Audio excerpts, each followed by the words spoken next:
Hello guys and welcome to today's little puzzle. Happy International Chess Day. Let's get right to it. So what do I see? Well, I noticed that our knight over here is hanging, but sadly though, aside from moving our knight over here, we can't do much about that.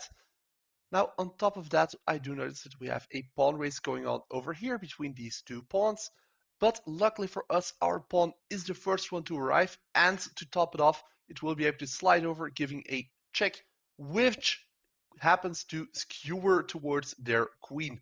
Now, sadly though, even though we have the brilliant skewer over there, they do have countermeasurements with their knight, meaning that they actually can trade positively, and as a result, it will be a game between knight pawn versus two knights.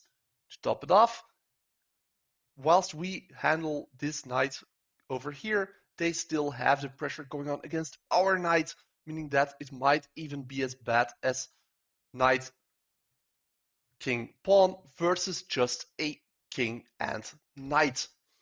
Now, I do like a simplified game state, and luckily we can simplify this even more by sacrificing the knight over here, because if they don't deal with that, well, then we can simply take their knight and also prevent their pawn from reaching the promotion square, which seems rather strong. Now, obviously we aren't going to move over here because, well, if you had to choose between a protected square or a unprotected square, obviously this one is going to be way juicier bait, especially because that square also looks towards our pawn, potentially preventing us from promoting.